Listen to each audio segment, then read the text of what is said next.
6월 1일 아침 라운큐트 시간입니다. 이 시간에는 고린도전서 1장 1절에서 9절의 말씀을 가지고 함께 하겠습니다. 바울 사도는 고린도 교회에 편지를 보내어 하나님의 부르심에 대해서 다시 한번 확인시켜 줍니다. 오늘부터 고린도전서 말씀이죠. 고린도 교회를 향한 바울 사도의 마음, 또한 그를 통한 하나님의 마음을 함께 알아갔으면 좋겠습니다. 서신서는 바울 사도의 편지의 방식대로 자신과 수신자들에 대해서 소개합니다. 먼저 여전히 자신의 사도성에 대해서 드러내고 있죠. 이렇게 말합니다. 하나님의 뜻을 따라 그리스도 예수의 사도로 부르심을 받은 바울. 고린도 교회에 대해서는 하나님의 교회라고 선포하고 있죠. 그리스도 예수 안에서 거룩하여지고 성도라 부르심을 받은 자들, 또한 각처에서 우리 주 되신 예수 그리스도의 이름을 부르는 자들이라고 소개하고 있습니다. 또한 여느 서신서들처럼 하나님 아버지와 주 예수 그리스도로부터 은혜와 평강이 있기를 기원합니다. 바로 이어지는 것이 교회를 생각하며 감사하는 것이 바울 사도의 서신의 형식입니다. 고린도 교회에 대해서도 동일하게 전하고 있죠. 내가 너희를 위하여 항상 하나님께 감사한다. 바울은 그 이유를 설명합니다. 교회가 예수 그리스도 안에서 모든 언변과 모든 지식의 풍족함으로 그리스도의 증거가 견고하게 되고 모든 은사의 부족함이 없이 우리 주 예수 그리스도의 나타나심을 기다리기 때문이라고 말합니다. 또한 그들을 격려하죠. 주께서 그리스도 예수의 날에 책망할 것이 없는 자로 끝까지 견고하게 하실 것이다. 너희를 불러 그의 아들 예수 그리스도 우리 주와 더불어 교제하게 하시는 하나님은 미쁘시다고 그들에게 말합니다. 적용을 위해 함께 나누기를 원합니다. 여러분 기억하십시오. 교회는 부르심의 공동체입니다. 이것을 늘 매일 기억하며 살아가십시오. 우리는 교회를 이루기 위해서 하나님께서 부르신 자들이죠. 부르심에는 조건이 없습니다. 전적인 하나님의 은혜이죠. 부르심에 대해서 말할 때마다 제일 먼저 기억해야 될 것이 바로 은혜라는 단어입니다. 부르심의 은혜를 기억하며 살아가십시오. 이것이 우리가 살아가는 힘이어야 됩니다. 그래도 나는 하나님께서 불러주신 하나님의 사람이다. 그래도 우리는 하나님께서 불러주신 하나님의 교회이다. 하나님의 교회라는 말이 사이비가 쓰고 있어서 그렇지만 이것은 우리를 향한 하나님의 선포이죠. 너희는 나의 교회이다. 하나님께서는 우리를 그리스도 예수의 날까지 끝까지 붙들고 가실 것입니다. 그러므로 세상을 향해서 하나님의 교회라는 자부심을 가지며 살아가십시오. 이제 우리가 고민해야 될 일은 그 자부심을 어떻게 드러낼 것인가, 우리를 부르신 그 부르심을 세상 가운데 어떻게 드러낼 것인가, 이것을 고민해야 됩니다. 소위 소명이라고도 말하는데요. 그렇다면 모든 그리스도인들은 소명자가 되는 셈이죠. 바울은 그것에 대해서 성도라 부르심을 받았다는 것을 기억하라고 말씀하고 있죠. 구별된 무리, 세상 속의 그리스도인, 제가 즐겨하는 말인데요. 살아가는 환경은 똑같습니다. 그러나 그 환경을 대하고 살아가는 방식이 다른 것이 바로 거룩, 구별됨이라는 것이죠.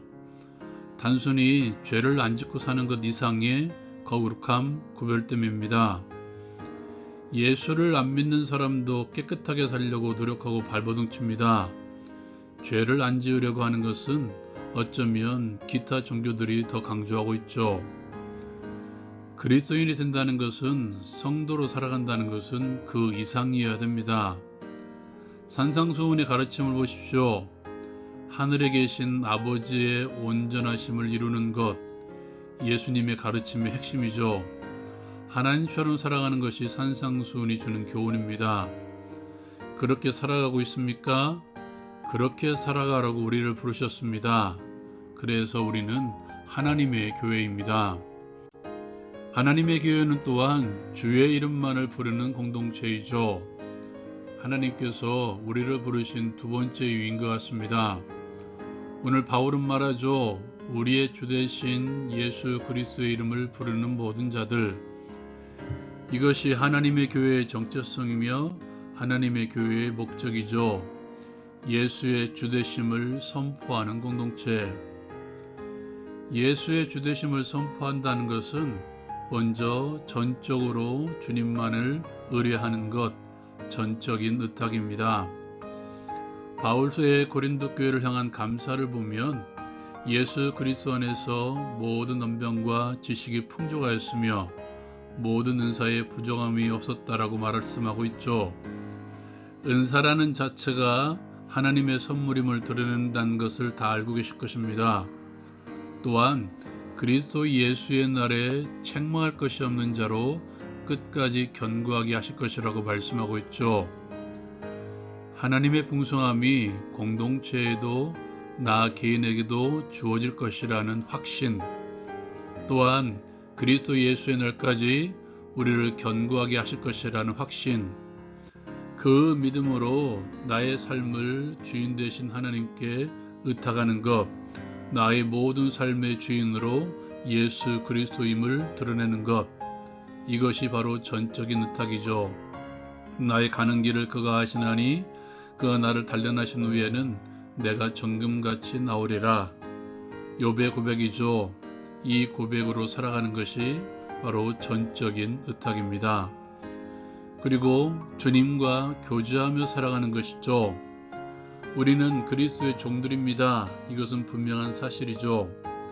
그런데 우리 주님께서는 우리를 종으로 대하시지 않으시고 함께 교제하기를 원하십니다. 이 일을 위해서 우리를 불러주셨습니다. 하나님의 형상대로 사람을 만드신 이유도 여기에 있죠.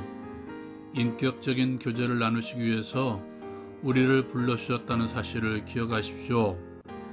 그 교제의 핵심이 무엇입니까? 서로 하나됨을 이루는 것이죠. 서로 연합을 이루는 것입니다. 그리스도와 더불어 하나됨을 이루며 살아가는 것이며 그리스도 예수 안에서 교회가 하나됨을 이루며 나가는 것이죠. 여러분 그렇게 살아가고 있습니까? 그리스도와 더불어 하나됨을 이루며 살아가고 있습니까? 여러분의 삶이 그리스도와 하나됨을 이루는 삶을 살아가고 있습니까? 여러분의 공동체가 그리스도 예수 안에서 하나됨을 이루며 나아가고 있습니까? 하나됨을 이루십시오. 그것이 교회 그리고 우리의 사명입니다. 적용을 위해 함께 기도합니다. 우리를 불러주신 하나님의 은혜에 감사하며 살아가게 하옵소서. 우리를 부르신 부르심의 이유를 알게 하시고 행하게 하옵소서. 구별된 그리스도의 공동체가 되게 하시고 함께 하나됨을 이루며 예수의 주되심을 세상 가운데 드러내게 하옵소서. 예수님의 이름으로 기도합니다. 아멘. 기억하십시오. 부르심의 이유는 혼자만의 것이 아니라 함께 하는 것입니다. 함께 주되심을 선포합시다. 라운드 큐티 마치겠습니다.